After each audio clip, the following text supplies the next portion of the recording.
নমস্কার বন্ধুরা, রাবা কিচেনে আপনাদের সবাইকে স্বাগত জানিয়ে আজকে আবার একটি নতুন রেসিপি নিয়েছি। সেটা হচ্ছে সুজির হালুয়া।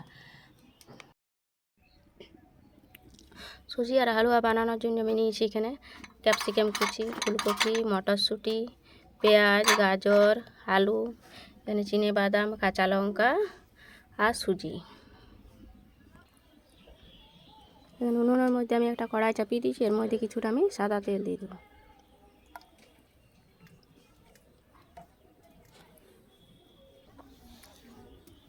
তেলটা গরম হয়ে গেছে, এর মধ্যে আমি আগে প্রথমে বাদামগুলি ভেজে নেব।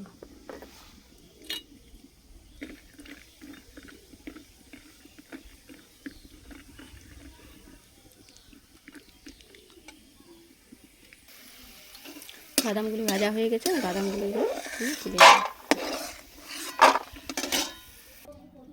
বাদাম ভাজা হয়ে গেছে, এবারে এর মধ্যে আমি কড়াই পেঁয়াজ কুচি, পেঁয়াজটাকে একটু ভালোভাবে ভেজে নেব।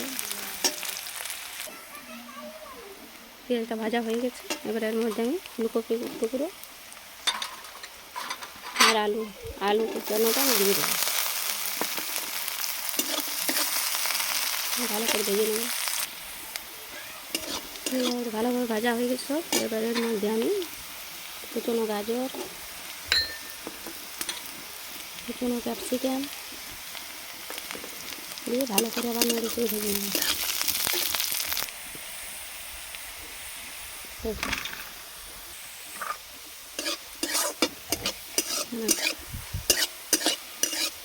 এটা কিছু ভাজা হয়ে গেছে, এবার এগুলোকে আমি সব তুলে নেব। এই কড়াইয়ের মধ্যে কিছুটা তেল দিয়ে এবারে আমি সুজিটাকে ভেজে নেব। এখানে আমি 1 বাটি সুজি দিয়েছি।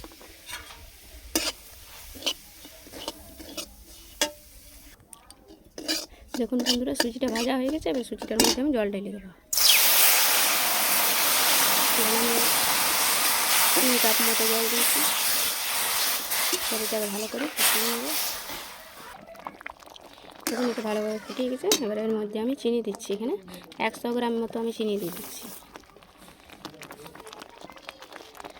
সামান্য একটু নুন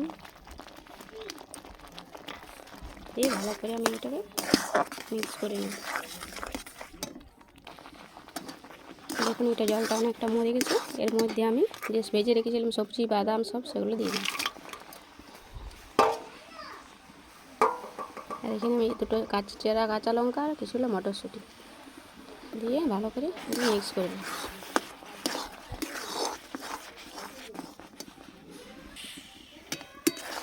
দেখুন এইভাবে আমি এখন এটাকে মিক্স করে নিয়ে এবারে জলটাকে একদম শুকিয়ে দেবো আস্তে আস্তে আস্তে, একদম লো আছে, আস্তে আস্তে আস্তে আস্তে এইভাবে নেড়ে নেড়ে একদম শুকিয়ে দেবো।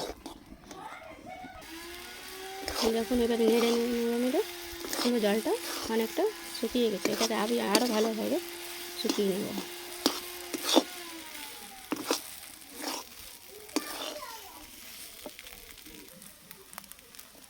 দেখুন এটা হয়ে গেছে, এবার এটাকে আমি একটা জায়গাতে নামিয়ে নেব।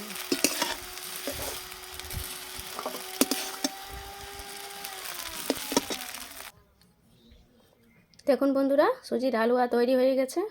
এভাবে বাড়িতে বানিয়ে খেয়ে দেখবেন, নিয়ে অবশ্যই আমাকে জানাবেন। অবশ্যই কমেন্ট করে জানাবেন আমাকে কে কোথার থেকে দেখছেন সেটাও। ভালো লাগলে অবশ্যই একটি লাইক কমেন্ট শেয়ার করবেন। আর যারা ফেসবুক থেকে দেখছেন তারা অবশ্যই ফলো করবেন। আর যারা ইউটিউব থেকে দেখছেন তারা সাবস্ক্রাইব করে চ্যানেলটিকে করবেন।